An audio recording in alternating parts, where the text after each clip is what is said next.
Welcome to we learn together YouTube channel. ಇಂದಿನ ವಿಡಿಯೋದಲ್ಲಿ ನಾವು 2021 TET ಪೇಪರ್ 2 ಕನ್ನಡ ಭಾಷಾ ಪ್ರಶ್ನೆ ಪತ್ರಿಕೆಯ ವಿಶ್ಲೇಷಣೆಯನ್ನು ಮಾಡ್ತಾ ಹೋಗೋಣ. ಟೋಟಲ್ 30 ಕ್ವಶನ್ಗಳು ಇದರಲ್ಲಿದೆ. ಅದರಲ್ಲಿ ಒಂದು ಕ್ವಶನನ್ನು ಅವರು ಡಿಲೀಟ್ ಮಾಡಿದರು. ಅದನ್ನು ಯಾವುದು ಅಂತ ಹೇಳ್ತೇನೆ. ನೆಕ್ಸ್ಟು ಯಾವ ರೀತಿಯಾಗಿ ಗದ್ಯವನ್ನು ನಾವು ಓದ್ತಾ ಹೋಗಬೇಕು, ಕ್ವಶನನ್ನು ಹೇಗೆ ಅರ್ಥವನ್ನು ಮಾಡ್ಕೊಳ್ಬೇಕು, ಅರ್ಥ ಮಾಡಿಕೊಂಡು ಹೇಗೆ ಉತ್ತರವನ್ನು ಕೊಟ್ಟಿರುವಂಥ ಆಪ್ಷನ್ನಲ್ಲಿ ಉತ್ತರವನ್ನು ನಾವು ಕಂಡು ಹಿಡ್ಕೊಳ್ಬೇಕು ಹೇಳೋದನ್ನು ಈ ವಿಡಿಯೋದಲ್ಲಿ ನಾವು ಡಿಸ್ಕಷನ್ ಮಾಡ್ತಾ ಹೋಗೋಣ. ಪಾರ್ಟ್ 1 ಭಾಷೆ 1 ಕನ್ನಡ, ಹಾಗೆ ಪಾರ್ಟ್ 2ದಲ್ಲಿ ಭಾಷೆ 2ನೇ ಭಾಷೆ ಇರ್ತದೆ. ಇದರಲ್ಲೇ ಭಾಷೆಯನ್ನು ಇಂಗ್ಲೀಷನ್ನಾಗಿ ತಗೊಂಡವರು ಭಾಷೆ 1 ಕನ್ನಡವನ್ನು ಸ್ಕಿಪ್ ಮಾಡಿ ಭಾಷೆ 1 ಇಂಗ್ಲೀಷನ್ನು ರೀಡ್ ಮಾಡಿ ಅಲ್ಲಿರುವಂಥ ಕ್ವಶನ್ಗೆ ಆನ್ಸರ್ ಮಾಡ್ತಾ ಹೋಗಬೇಕಾಗುತ್ತೆ. ಮೊದಲೇ ನಾ ಹೇಳಿದಾಗೆ ಇದರಲ್ಲಿ 15 ಅಂಕಗಳು ಭಾಷಾ ಗ್ರಹಿಕೆಗೆ ಇರ್ತದೆ. ಅಂದರೆ ಒಂದು ಗದ್ಯವನ್ನು ನೀಡಿರ್ತಾರೆ ಮತ್ತು ಒಂದು ಪದ್ಯ ಭಾಗವನ್ನು ನೀಡಿರ್ತಾರೆ. ಗದ್ಯ ಪದ್ಯವನ್ನು ಸೇರಿ 15 ಅಂಕ, ಮತ್ತು ಉಳಿದಂತೆ 15 ಅಂಕಗಳು ಏನಿರ್ತದೆ ಅಂದರೆ ಶೈಕ್ಷಣಿಕ ತಳಹದಿ, ಭಾಷಾ ಬೋಧನೆಯ ಶೈಕ್ಷಣಿಕ ತಳಹದಿ, ಬೋಧನಾಶಾಸ್ತ್ರದ 15 ಪ್ರಶ್ನೆಗಳು ಇದರಲ್ಲಿ ಇರ್ತಾ ಹೋಗ್ತದೆ. ಸೂಚನೆಯನ್ನು ಕೊಟ್ಟಿರ್ತಾರೆ. ಈ ಕೆಳಗಿನ ಗದ್ಯ ಭಾಗವನ್ನು ಓದಿ 1 ರಿಂದ 8 ಪ್ರಶ್ನೆಗಳಿಗೆ, ಅಂದರೆ ಗದ್ಯದಿಂದ ಒಟ್ಟು 8 ಪ್ರಶ್ನೆಗಳನ್ನು ಇಲ್ಲಿ ನೀಡಿದ್ದಾರೆ. ಈ ಗದ್ಯವನ್ನು ಓದಿಕೊಂಡು ಕೆಳಗಿನ 8 ಪ್ರಶ್ನೆಗಳಿಗೆ ಉತ್ತರವನ್ನು ನೀಡಬೇಕು. ಎಲ್ಲರೂ ಮೊದಲು ಗದ್ಯವನ್ನು ಓದಿ ನಂತರ ಕ್ವಶನನ್ನು ಓದಿ ಅಂತ ಹೇಳ್ತಾರೆ. ಮೊದಲು ಏನೇನು ಕ್ವಶನನ್ನು ನೀಡಿದ್ದಾರೆ ಅಂತ ಒಂದು ಸಲ ಕ್ವಶನನ್ನು ನೋಡ್ಕೊಳ್ಳೋದು. 8 ಕ್ವಶನನ್ನು ಒಂದು ಸಲ ಸಡನ್ನಾಗಿ ನೋಡಿ, ಅಂದರೆ ಕ್ವಿಕ್ಕಾಗಿ ಒಂದು ಸಲ ಅದನ್ನ ಗ್ಲ್ಯಾನ್ಸ್ ಮಾಡಬೇಕು. ಮಕ್ಕಳಿಗೆ ಮಂಜಣ್ಣನಲ್ಲಿ ಗುರುಭಾವ ಉಂಟಾಗಲು ಕಾರಣ ಅವನು, ಅಂದರೆ ಇಲ್ಲಿ ಗುರುಭಾವ ಹೇಳುವಂಥದ್ದು ಮೇನ್ ಇಂಪಾರ್ಟೆಂಟ್ ಪಾಯಿಂಟ್ ಆಯಿತು. ನೆಕ್ಸ್ಟು ಮಂಜಣ್ಣನಿಗೆ ಕತೆ ಕೇಳಲು ಮಕ್ಕಳ ಹಾರೈಕೆ ಇದು. ಆತನ ಕತೆ ಕೇಳಲಿಕ್ಕೆ ಅವರು ಏನಂತ ಹಾರೈಕೆ ಮಾಡ್ಕೋತಿದ್ರು ಹೇಳುವಂಥದ್ದು. ನೆಕ್ಸ್ಟ್ ಕ್ವಶನ್ಗಳು, ಮಂಜಣ್ಣ ತನ್ನ ಗಡ್ಡವನ್ನು ತೆಗೆಯಲು ಬಳಸುತ್ತಿದ್ದಂತಹ ಆಯುಧ ಹೇಳುವಂಥ ಶಬ್ದವನ್ನು ನೀವು ಅಲ್ಲಿ ಗ್ಲ್ಯಾನ್ಸ್ ಮಾಡಿದ್ರಿ. ನೆಕ್ಸ್ಟು ಲೇಖಕರ ಪ್ರಕಾರ ಮಂಜಣ್ಣನೆಂದರೆ ಹೀಗೆ, ಲೇಖಕರ ಮಾತು. ಹಾಗೆ ಲೇಖಕರು ಮಂಜಣ್ಣನ ಗಡ್ಡವನ್ನು ಇದಕ್ಕೆ ಹೋಲಿಸಿದ್ದಾರೆ. ಹಾಗೆ ಒಂದು ಗ್ರಾಮರಿನ ಕ್ವಶನ್ ಇದೆ ನೋಡಿ. ಚರಚರನೆ ಪದದ ವ್ಯಾಕರಣಾಂಶಕ್ಕೆ ಸೇರಿದೆ, ಮೇಲೊಂದು ಪದವು ಈ ಸಂಧಿಗೆ ಸೇರಿದೆ. ಹಾಗೆ ಮಂಜಣ್ಣನ ಬಗೆಗೆ ಲೇಖಕರ ಮುಗ್ಧಾಲೋಚನೆ ಇದು. ಹೀಗೆ ಒಂದ್ಸಲ ಕ್ವಿಕ್ಕಾಗಿ ಕ್ವಶನನ್ನು ಗ್ಲ್ಯಾನ್ಸ್ ಮಾಡಿ ನಂತರ ಇರುವಂಥ ಗದ್ಯ ಭಾಗಕ್ಕೆ ಬಂದು, ಗದ್ಯ ಭಾಗ ಇದೆ. ಮಂಜಣ್ಣ ನಮ್ಮ ಮನೆಯ ಆಳು. ಇಲ್ಲಿ ನಮ್ಮ ಅಂದರೆ ಲೇಖಕರ ಮನೆಯ ಆಳು. ಬಹಳ ಹಳೆಯ ಮನುಷ್ಯ, ಅಂದರೆ ಸುಮಾರು 60 ವರ್ಷ. ಅವನ ಮುಖದ ತುಂಬ ಬಿಳಿಯ ಗಡ್ಡ ಮೀಸೆ, ತಲೆಯ ತುಂಬ ಹಣ್ಣು ಕೂದಲು. ಅವನ ಗಡ್ಡವೇನು ಮಲೆನಾಡಿನ ಗಿರಿಗಳ ಮೇಲೆ ನಿಬಿಡವಾಗಿ ಬೆಳೆಯುವ ತರುಣಿಕರದಂತೆ ಉದ್ದವಾಗಿ ನೀಳವಾಗಿಲ್ಲ, ಬಯಲು ಸೀಮೆಯ ಗುಡ್ಡಗಳಲ್ಲಿ ಬೆಳೆಯುವ ವಿರಳವಾದ ಪೊದೆಗಳಂತೆ ಇತ್ತು. ಸುಲಭವಾಗಿ ಹೇಳುವುದಾದರೆ ಇಲಿ ತೆರಿದಂತೆ ಇತ್ತು. ಅದಕ್ಕೊಂದು ಕಾರಣ ಇದೆ. ನಮ್ಮ ಮಂಜಣ್ಣ ಕ್ಷೌರಿಕರೊಡನೆ ಅಸಹಕಾರ ಮಾಡಿದ್ದ. ಅವನಿಗೆ ಕುಡುಗೋಲೆ ಮುಂಡನದ ಕೈದು, ಅಂದರೆ ಆಯುಧ. ಈ ಆಯುಧ ಹೇಳುವಂಥ ಒಂದು ವರ್ಡನ್ನು ನೀವು ಕ್ವಶನಲ್ಲಿ ಕೇಳಿದ್ರಿ. ಸೊ ಈ ಒಂದು ಲೈನ್ಗೆ ನೀವು ಅಂಡರ್ಲೈನ್ ಮಾಡಿ ಇಟ್ಕೊಳ್ಬೇಕಾಗತ್ತೆ. ನೆಕ್ಸ್ಟು ಗಡ್ಡ ಉದ್ದವಾದ ಕೂಡಲೇ ಅದರ ತುದಿಯನ್ನು ಒಟ್ಟುಗೂಡಿಸಿ ಮಸೆದು ಹರಿತವಾದ ಕುಡುಗೋಲಿನಿಂದಲೇ ಚರಚರನೆ ಕೊಯ್ಯುತ್ತಿದ್ದ. ಈ ಚರಚರನೆ ಹೇಳುವಂಥ ವರ್ಡನ್ನು ನೀವು ಕ್ವಶನಲ್ಲಿ ಕೇಳಿದ್ದೀರಿ. ಹಾಗೆ ನೆಕ್ಸ್ಟು ಬೆಳೆದು ಹಣ್ಣಾಗಿ ನಿಂತ ಭತ್ತದ ಪೈರನ್ನು ಸವರಿ ರಾಶಿ ಮಾಡುವಂತೆ. ಮಂಜಣ್ಣನೆಂದರೆ ನಮಗೆಲ್ಲ ಪ್ರಾಣ, ಏಕೆಂದರೆ ನಮಗೆಲ್ಲ ಅವನೇ ಕತೆಗಾರ. ಆ ವೃದ್ಧ ಮೂರ್ತಿಯನ್ನು ನೋಡಿದ ಕೂಡಲೇ ಹುಡುಗರಾದ ನಮಗೆ ಅವನು ಆಳು ಎಂಬುದು ಮರೆತು ಹೋಗಿ ಅವನಲ್ಲಿ ಗುರುಭಾವ ಉಂಟಾಗುತ್ತಿತ್ತು. ಗುರುಭಾವ ಹೇಳುವಂಥ ವರ್ಡನ್ನು ನೀವು ಕ್ವಶನ್ನಲ್ಲಿ ಗ್ಲ್ಯಾನ್ಸ್ ಮಾಡಿರಬಹುದು. ಯಾಕಾಗಿ ಆತ ವೃದ್ಧ ಮೂರ್ತಿ, ಅಂದರೆ ವಯಸ್ಸಾಗಿತ್ತು ಹೇಳುವಂಥ ಕಾರಣಕ್ಕಾಗಿ. ಲವಕುಶರಿಗೆ ವಾಲ್ಮೀಕಿಯನ್ನು ಕಂಡರೆ ಯಾವ ಭಾವ ಉಂಟಾಗುತ್ತದೆಯೋ ಆ ಭಾವ. ಆದರೇನು, ನಮಗೆ ಗುರು, ನಮ್ಮ ಹಿರಿಯರಿಗೆ ಆಳು. ಅವನು ದಿನವೂ ಎಲ್ಲರಂತೆ ಕೆಲಸಕ್ಕೆ ಹೋಗಬೇಕಾಗಿತ್ತು. ನಾನು ಒಂದೊಂದು ಸಾರಿ ಹೀಗೆಂದು ಯೋಚಿಸುತ್ತಿದ್ದೆ, ನಾನು ಯಜಮಾನನಾದರೆ ಮಂಜಣ್ಣನಿಗೆ ಕತೆ ಹೇಳುವ ಕೆಲಸವೊಂದೇ ಕೊಡುವೆನೆಂದು. ಮುಗ್ಧಾಲೋಚನೆ. ನಾನು 7-8 ವರ್ಷದ ಹುಡುಗ, ಮಂಜಣ್ಣ 60 ವರ್ಷದ ಮುದುಕ. ನಾನು ಯಜಮಾನನಾಗುವ ತನಕ ಅವನು ಬದುಕಿರುವನೇ? ಹೌದು, ಆಗ ಇರುವನೆಂದು ಭಾವಿಸಿದ್ದೆ. ಪ್ರತಿ ಹೊತ್ತು ಎಷ್ಟು ಬೇಗ ಮುಳುಗುವುದೋ ಎಂದು ನಾವೆಲ್ಲ ಹಾರೈಕೆಯಿಂದ ಎದುರು ನೋಡುತ್ತಿದ್ದೆವು. ಮಕ್ಕಳ ಹಾರೈಕೆ ಏನಾಗಿತ್ತು ಹೇಳುವಂಥ ಒಂದು ಕ್ವಶನ್ ಇತ್ತು. ಮಂಜಣ್ಣನ ಕಥೆಯನ್ನು ಕೇಳಲು ಮಕ್ಕಳ ಹಾರೈಕೆ ಏನು ಅಂದರೆ ಪ್ರತಿದಿನ ಎಷ್ಟು ಬೇಗ ಹೊತ್ತು ಮುಳುಗುವುದೋ. ಏಕೆಂದರೆ ಕತ್ತಲಾಗಲು ಮಂಜಣ್ಣ ನಮಗೆ ಕತೆ ಹೇಳುತ್ತಿದ್ದ. ಮಂಜಣ್ಣನೆಂದರೆ ನಿಜವಾಗಿಯೂ ಕಥಾ ಸರಿತ್ ಸಾಗರ. ಅವೆಲ್ಲ ಅವನ ಕತೆಗಳೋ ಅಥವಾ ಅನ್ಯರಿಂದ ಕಲಿತವುಗಳೋ ಏನೋ ನಮಗೆ ತಿಳಿಯದು. ಕತೆಗಂತೂ ಅವನು ಕಲ್ಪವೃಕ್ಷವೇ ಸರಿ. ಮಂಜಣ್ಣ ಕತೆ ಹೇಳೋ ಎಂದು ಹೇಳುವುದೇ ತಡ. ಕತೆಯ ಪ್ರವಾಹ ಹಲ್ಲಿಲ್ಲದ ಅವನ ಮುದಿ ಬಾಯಿಂದ ಹೊರಸೂಸುತ್ತಿತ್ತು. ನಾವೆಲ್ಲ ಒಂದೇ ಮನಸ್ಸಿನಿಂದ ಕತೆ ಕೇಳುತ್ತಾ ಕುಳಿತು ಬಿಡುತ್ತಿದ್ದೆವು. ಹೀಗೆ ಒಂದು ಸಲ ಫಾಸ್ಟಾಗಿ ಪ್ಯಾರಾಗ್ರಾಫನ್ನು ಓದ್ಕೊಂಡು ನೆಕ್ಸ್ಟ್ ಮತ್ತೆ ಕ್ವಶನ್. ಮಕ್ಕಳಿಗೆ ಮಂಜಣ್ಣನಲ್ಲಿ ಗುರುಭಾವ ಉಂಟಾಗಲು ಕಾರಣ ಅವನು. ಇದನ್ನು ನಾವು ಅಂಡರ್ಲೈನ್ ಮಾಡಿ ಇಟ್ಕೊಂಡಿದ್ವಿ.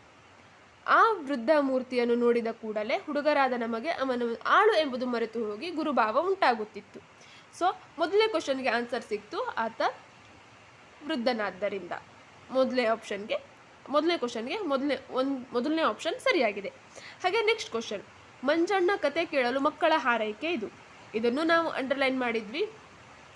ಪ್ರತಿದಿನ ಹೊತ್ತು ಎಷ್ಟು ಬೇಗ ಮುಳುಗುವುದೋ, ಬೇಗ ಹೊತ್ತು ಮುಳುಗಲಿ ಎಂಬುದು ಮಕ್ಕಳ ಹಾರೈಕೆ. ಎರಡನೇ ಕ್ವಶನ್ಗೂ ಆನ್ಸರ್ ಸಿಕ್ತು. ನೆಕ್ಸ್ಟು ಮೂರನೇ ಕ್ವಶನ್ ನೋಡ್ತಾ ಹೋದರೆ, ಮಂಜಣ್ಣ ತನ್ನ ಗಡ್ಡವನ್ನು ತೆಗೆಯಲು ಬಳಸುತ್ತಿದ್ದ ಆಯುಧ. ಇಲ್ಲೇ ಅಂಡರ್ಲೈನ್ ಇದೆ, ಕುಡುಗೋಲು. ಹಾಗಾಗಿ ಆಪ್ಷನ್ ನೋಡುವಂಥ ಕೆಲಸನೇ ಬರೋದಿಲ್ಲ. ಪ್ಯಾರಾಗ್ರಾಫ್ನಲ್ಲೇ ಆನ್ಸರ್ ಇದೆ. ಆಪ್ಷನ್ 3 ಕುಡುಗೋಲು ಇದಕ್ಕೆ ಸರಿಯಾಗಿದೆ. ನೆಕ್ಸ್ಟು ಲೇಖಕರ ಪ್ರಕಾರ ಮಂಜಣ್ಣನೆಂದರೆ ಹೀಗೆ. ಅವರೇ ಇನ್ವರ್ಟೆಡ್ ಕಾಮದಲ್ಲಿ ಕೊಟ್ಟಿದ್ದಾರೆ, ಕಥಾ ಸರಿತ್ ಸಾಗರ. ಹಾಗಾದರೆ ಲೇಖಕರ ಪ್ರಕಾರ ಮಂಜಣ್ಣನೆಂದರೆ ಆಳು ಅಲ್ಲ, ಕಥಾ ಸರಿತ್ ಸಾಗರ. ಆಪ್ಷನ್ 4 ಇಲ್ಲಿ ಸರಿಯಾಗಿದೆ. ಹಾಗೆ ನೆಕ್ಸ್ಟ್ 5ನೇ ಕ್ವಶನನ್ನು ನೋಡ್ತಾ ಹೋದರೆ, ಲೇಖಕರು ಮಂಜಣ್ಣನ ಗಡ್ಡವನ್ನು ಇದಕ್ಕೆ ಹೋಲಿಸಿದ್ದಾರೆ. ನೀವಿಲ್ಲಿ ನೋಡಿರ್ಬೋದು. ಇದನ್ನು ಬಯಲು ಸೀಮೆಯ ಗುಡ್ಡಗಳಲ್ಲಿ ಬೆಳೆಯುವ ವಿರಳವಾದ ಪೊದೆ, ಇಲಿ ತರೆದಂತೆ ಇರುವಂಥ ಇತ್ತು. ಇಲ್ಲಿ ಆಪ್ಷನ್ನಲ್ಲಿ ಏನಿದೆ, ಬಯಲು ಸೀಮೆಯ ವಿರಳವಾದ ಪೊದೆ, ಮಲೆನಾಡಿನ ಗಿಡ ಮರ, ಹೊಲದ ಬೆಳೆಯುವ ಹುಲ್ಲು, ಭತ್ತದ ಪೈರು. ಲೇಖಕರು ಯಾವುದಕ್ಕೆ ಹೋಲಿಸಿದ್ದಾರೆ? ಇದನ್ನು ಬಯಲು ಸೀಮೆಯ ವಿರಳವಾದ ಪೊದೆಗೆ ಹೋಲಿಸಿದ್ದಾರೆ. ಹಾಗಾಗಿ ಮೊದಲನೇ ಆಪ್ಷನ್ ಇಲ್ಲಿ ಸರಿಯಾಗಿದೆ. ಚರಚರನೆ ಯಾವ ವ್ಯಾಕರಣಾಂಶಕ್ಕೆ ಸೇರಿದೆ ಅಂತ ಕೇಳ್ತಾರೆ. ಚರಚರ ಇದು ಏನನ್ನ ಇರ್ತದೆ? ಸೌಂಡನ್ನು ಇಮಿಟೇಟ್ ಮಾಡೋದು. ಚರಚರ ಹೇಳುವಂಥದ್ದಕ್ಕೆ ಯಾವುದೇ ಅರ್ಥವಿಲ್ಲ. ಹಾಗಾಗಿ ಇದು ಅನುಕರಣಾವ್ಯಯ. ಅರ್ಥವಿಲ್ಲದ ಯಾವುದಾದರೂ ಶಬ್ದವನ್ನು ಉಪಯೋಗಿಸೋದಕ್ಕೆ ಅನುಕರಣಾವ್ಯಯ ಅಂತ ನಾವು ಹೇಳ್ತೇವೆ. ಚರಚರ, ಪರಪರ, ಜಿಟಿ, ಸರಸರ, ಇದೆಲ್ಲ ವ್ಯಾಕರಣಾಂಶಗಳು ಅನುಕರಣಾವ್ಯಯಕ್ಕೆ ಸೇರ್ತದೆ. ಹಾಗೆ ನೋಡ್ತಾ ಹೋದರೆ ಇನ್ನು ದ್ವಿರುಕ್ತಿ ನೋಡ್ತಾ ಹೋದರೆ ಅದಕ್ಕೊಂದು ಅರ್ಥ ಇರ್ತದೆ. ಬೇಗ ಹೇಳುವಂಥ ಪದವನ್ನು 2 ಸಲವನ್ನು ಬಳಸೋದು, ಅಥವಾ ಬಾ, ಹೋಗು, ಹೀಗೆ. ನುಡಿಗಟ್ಟು ಅಂತ ಹೇಳ್ತಾ ಹೋದರೆ ಕಾಲಿಗೆ ಬುದ್ಧಿ ಹೇಳು, ಅದರಲ್ಲಿ ಏನೋ ಒಂದು ಅರ್ಥ ಇರ್ತದೆ. ಕಾಲಿಗೆ ಬುದ್ಧಿ ಹೇಳು ಅಂದರೆ ಓಡಿ ಹೋಗು, ಹೀಗೆ. ಜೋಡಿ ಪದ ಅಂದರೆ ಆಟ ಪಾಠ, ನೋವು ನಲಿವು, ಅರ್ಥ ಇರುವಂಥ 2 ಪದಗಳು. 7ನೇ ಕ್ವಶನು, ಮೇಲೊಂದು ಪದವು ಈ ಸಂಧಿಗೆ ಉದಾಹರಣೆಯಾಗಿದೆ. ಮೇಲೊಂದು ಇದನ್ನು ಮೊದಲು ನಾವು ಬಿಡಿಸಿ ಬರ್ಕೊಳ್ತಾ ಹೋದರೆ ಮೇಲೆ ಪ್ಲಸ್ ಒಂದು ಅಂತ ಆಯಿತು. ಇಲ್ಲಿ ಏಕಾರ ಇದೆ, ಇಲ್ಲಿ ಓಕಾರ ಇದೆ. ಲಾಸ್ಟ್ ಬಂದಿರೋದು ಮೇಲೊಂದು ಅಂದರೆ ಓಕಾರ. ಏಕಾರ ಇಲ್ಲಿ ಲೋಪ ಆಯಿತು. ಹಾಗಾಗಿ ಮೇಲೊಂದು ಇದು ಕನ್ನಡ ಪದವಾದ್ದರಿಂದ ಆಗ ಗುಣಸಂಧಿ ಅಂತೂ ಬರೋದಿಲ್ಲ. ಹಾಗೆ ಇಲ್ಲಿ ಒಂದು ಲೋಪ ಆದ್ದರಿಂದ ಲೋಪ ಸಂಧಿ ಆಪ್ಷನ್ 2 ಸರಿಯಾಗಿದೆ. 8ನೇ ಕ್ವಶನ್ ಇದೆ.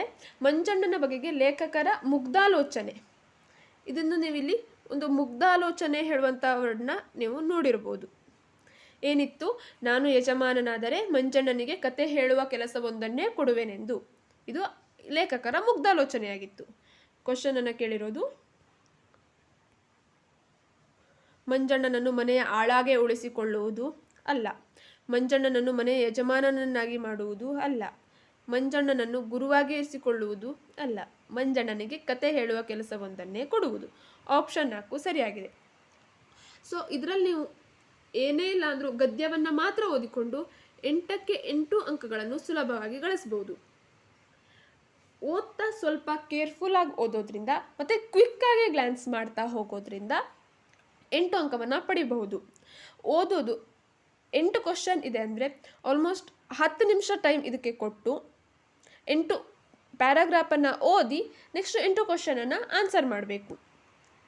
ಅದರ ನೆಕ್ಸ್ಟ್ ಇರೋದು ಒಂದು ಪದ್ಯ ಭಾಗವನ್ನು ಕೊಟ್ಟು ಉಳಿದಂಥ 7 ಪ್ರಶ್ನೆಗಳಿಗೆ 8 ಕ್ವಶನಲ್ಲಾಯಿತು. ಇನ್ನು ಉಳಿದಂಥ 7 ಕ್ವಶನ್ಗಳಿಗೆ ಪದ್ಯ ಭಾಗದ ಉತ್ತರವನ್ನು ಹುಡುಕಿ ಅಂತ ಹೇಳಿದ್ದಾರೆ. ಒಂದು ಪದ್ಯವನ್ನು ನೋಡಿದ್ದಾರೆ. ಇದರಲ್ಲೂ ಸೇಮ್ ಮೊದಲು ಕ್ವಶನನ್ನು ನೋಡೋದು. ಆಕಾಶದಲ್ಲಿ ತಾರೆಗಳಿಗಿಂತ ಮೊದಲು ಬೆಳಗುವುದು ಇದು.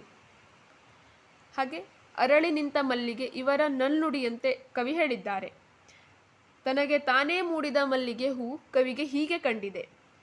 ನವಿರಾಗಿರುವ ಮಲ್ಲಿಗೆಯ ದಳಗಳು ಇವರು ಕಾಣುವ ಕನಸಿನ ಹಾಗೆ ಇದೆ. ಮಲ್ಲಿಗೆ ಹೂ ಇದನ್ನು ಒಂದೆಡೆ ನಿಲ್ಲಿಸಿ ತೊಳೆಯಿತು ಎಂದು ಕವಿ ಹೇಳುತ್ತಾರೆ. ಇಷ್ಟು ಪದವು ಈ ವ್ಯಾಕರಣಾಂಶಕ್ಕೆ ಉದಾಹರಣೆ. ಕವಿಯ ಈ ಪದದಲ್ಲಿರುವ ವಿಭಕ್ತಿ. ಒಟ್ಟು 7 ಕ್ವಶನ್ ಇದೆ. ಓದ್ಕೊಂಡು ಬಂದು ಒಂದು ಸಲ ಪದ್ಯ ಭಾಗವನ್ನು ಓದೋದು. ನೋಡು ಇದೋ ಇಲ್ಲರಳಿ ನಗುತ್ತಿದೆ 7 ಸುತ್ತಿನ ಮಲ್ಲಿಗೆ, ಇಷ್ಟು ಹಚ್ಚನೆ ಹಸಿರು ಗಿಡದಿಂದೆಂತೂ ಮೂಡಿತೋ ಬೆಳ್ಳಗೆ. ಮೇಲೆ ನಭದಲ್ಲಿ 100 ತಾರೆಗಳರಳಿ ಮಿರುಗುವ ಮುನ್ನವೇ. ಕ್ವಶನ್ ಇದೆ, ತಾರೆಗಳು ಅರಳುವ ಮುನ್ನವೇ ಬೆಳ್ಳಿಯೊಂದೇ ಬೆಳಗುವಂದದಿ ಗಿಡದೊಳೊಂದೇ ಹೂವಿದೆ.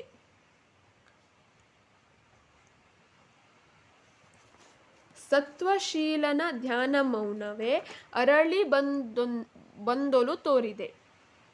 ಒಲವು ತುಂಬಿದ ಮುಗುದೆ ಎದೆಯಿಂದೊಗೆದ ನಲ್ನುಡಿಯಂತಿದೆ. ಕವಿಯ ಮನದಿಂದುದಿಸಿ ಮೆಲ್ಲನೆ ಅರಳಿ ಬರುವಲು ಕಲ್ಪನೆ. ಎಂಥ ನವೂರಿನ ಕುಶಲ ಕಲೆಯಿದು ತನಗೆ ತಾನೇ ಮೂಡಿದೆ. ಮೌನದಲ್ಲಿ ಮೊಳೆಯುತ್ತ ಮೆಲ್ಲನೆ ತನಗೆ ತಾನೇ ತಿಳಿಯದೆ ಮೊಗ್ಗಿನಲ್ಲಿ ಮಲಗಿದ್ದ ಚೆಲುವಿದು ಇಂದು ಕಣ್ಣನು ತೆರೆದಿದೆ. ಎನಿತು ನವೂರಾಗಿಹವು ದಳಗಳು ಹಸುಳೆ ಕಾಣುವ ಕನಸೊಲು. ಏನು ಇಂಪಿನ ಕಂಪು ಇದರದು ಆ ಮಹಾತ್ಮರ ಮನದೊಳು. ಹರಿವ ಮನವನ್ನು ಹಿಡಿದು ಒಂದೆಡೆ ನಿಲ್ಲಿಸಿ ತೊಳೆದಿದೆ ಹೂವಿದು ಚೆಲುವು ಬಾಳನು ಹಸನಗೊಳಿಸುವ ಅಚ್ಚರಿಯ ಪರಿ ಎಂಥದು. ಕ್ವಶನ್ನ ಓದಿ. ನೆಕ್ಸ್ಟ್ ಈ ಪದ್ಯ ಭಾಗಗಳಲ್ಲಿ ಒಳ ಅರ್ಥಗಳು ಬಹಳಷ್ಟು ಇರೋದ್ರಿಂದ ಪದ್ಯವನ್ನು ಸ್ವಲ್ಪ ಸ್ಲೋ ಆಗಿ ಓದಿ ನಂತರ ಕ್ವಶನನ್ನು.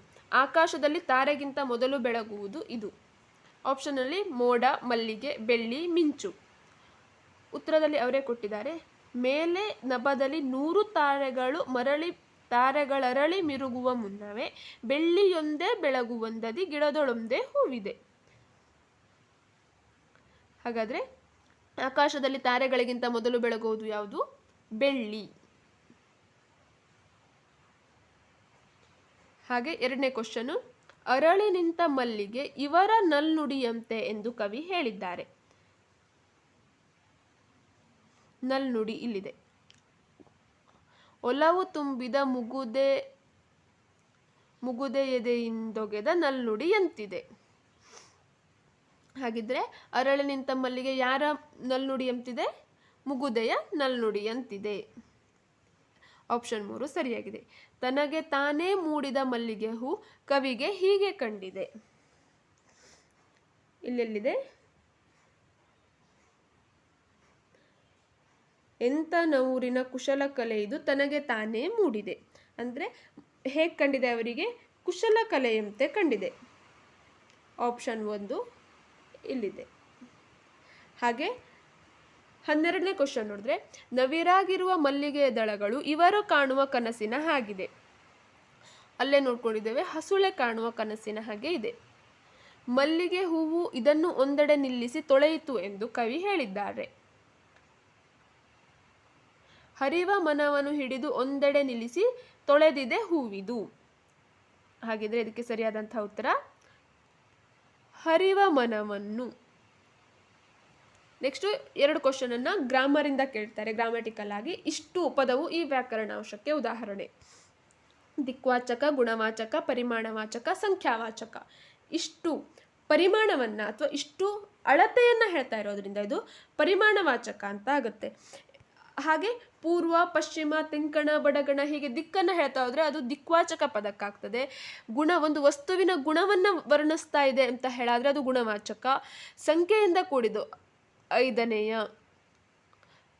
5, 10 ಹೇಳುವಂಥ ಸಂಖ್ಯೆಯನ್ನು ಕೂಡಿದ್ರೆ ಅದು ಸಂಖ್ಯಾವಾಚಕ ಆಗ್ತದೆ. ಇಲ್ಲಿ ಇಷ್ಟು ಹೇಳುವಂಥ ಪದ ಇರೋದ್ರಿಂದ ಇದು ಪರಿಮಾಣವಾಚಕ ವ್ಯಾಕರಣಾಂಶಕ್ಕೆ ಉದಾಹರಣೆಯಾಗಿದೆ.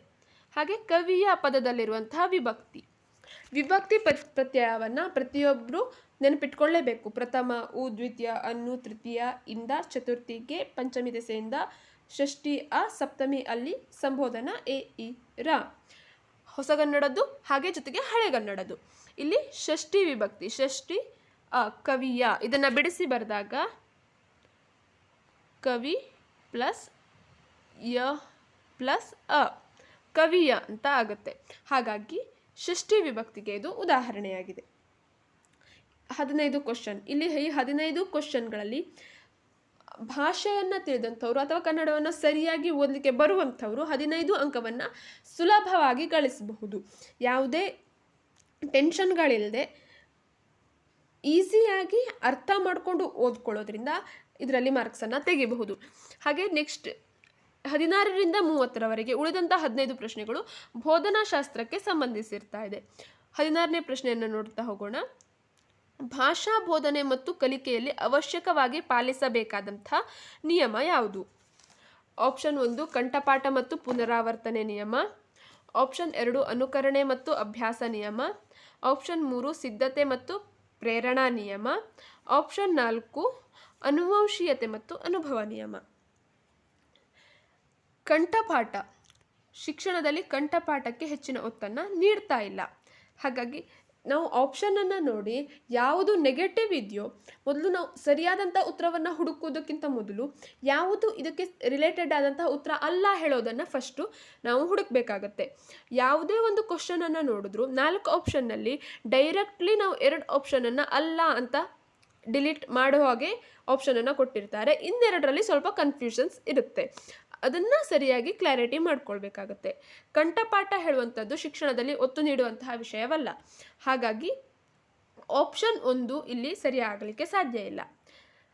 ಹಾಗೆ ಅನುವಂಶೀಯತೆ ಅನುಭವದ ನಿಯಮ ಪಾಠ ಕಲಿಕೆಯಲ್ಲಿ ಇಂಪಾರ್ಟೆಂಟ್ ಆಗುವಂಥದ್ದಲ್ಲ.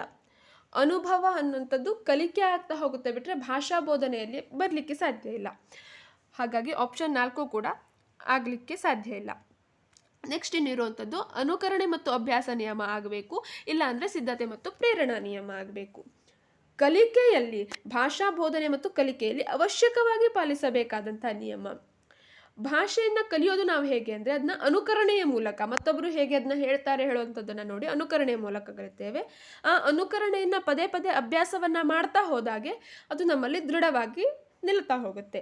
ಹಾಗಾಗಿ ಆಪ್ಷನ್ 2 ಇಲ್ಲಿ ಸರಿ ಆಗಬಹುದು. ಆಪ್ಷನ್ 3 ನೋಡೋಣ. ಸಿದ್ಧತೆ ಮತ್ತು ಪ್ರೇರಣಾ ನಿಯಮ. ಬೋಧನೆಗಿಂತ ಮೊದಲು ಸಿದ್ಧತೆ ಬರ್ತಾ ಹೋಗುತ್ತೆ ಅಥವಾ ಅದಕ್ಕೆ ಬೋಧನೆಯನ್ನು ಮಾಡಲಿಕ್ಕೆ ರೆಡಿಯನ್ನು ಮಾಡಲಿಕ್ಕೆ ಪ್ರೇರಣೆಯನ್ನು ನೀಡುವಂಥದ್ದು.